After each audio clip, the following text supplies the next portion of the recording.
భక్తుల కోరిన కోర్కెలు తీర్చే కోనేటి రాముడు తిరుమల శ్రీ వెంకటేశ్వర స్వామి. ఆయన దర్శనానికి వచ్చిన భక్తులు తమకు తోచినంత నగదు, బంగారం, వెండి లాంటి ఆభరణాలు హుండీలో వేస్తుంటారు. అయితే ఆ వడ్డీ కాసుల వాడికి చెల్లని, రద్దయిన పాత కరెన్సీ నోట్లు సమర్పిస్తున్నారు. ఒకటి కాదు, రెండు కాదు, ఏకంగా 400 కోట్లు పాత నోట్లు ఉండటంతో ఏం చేయాలో తెలియక టీటీడీ అధికారులు తలలు పట్టుకుంటున్నారు.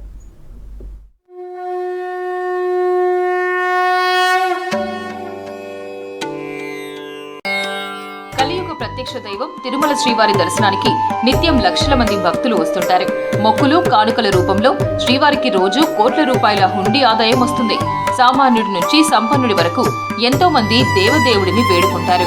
కోరికలు తీరిన వెంటనే స్వామివారికి మొక్కులు చెల్లించుకుంటారు. హుండీలో నగదు, ఆభరణాలు సమర్పించుకుంటారు. రోజుకు స్వామివారికి 3 నుంచి 4 కోట్లు, నెలకు 130 కోట్లు, ఏడాదికి 1500 కోట్ల రూపాయల ఆదాయం వస్తుంది.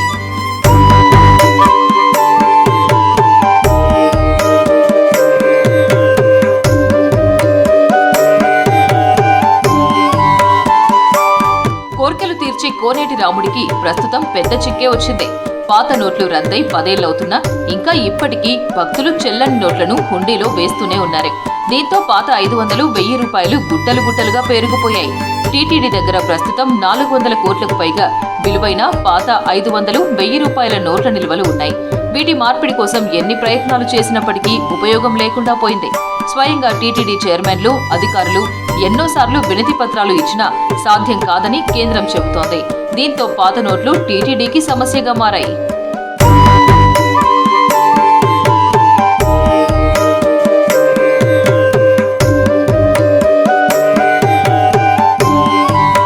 మరోవైపు చలామణిలో లేని 2000 రూపాయల నోట్లు కూడా హుండీలో భారీగా చేరుతున్నాయి.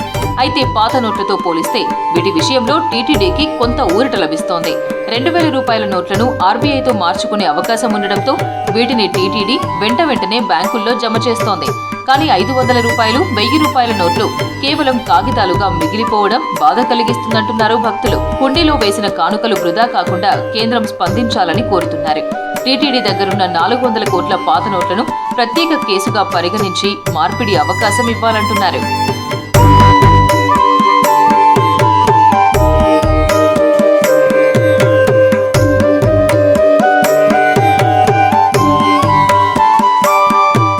మరోవైపు పాత నోట్లను వేయొద్దని భక్తులకు సూచిస్తున్నారు టీటీడీ అధికారులు.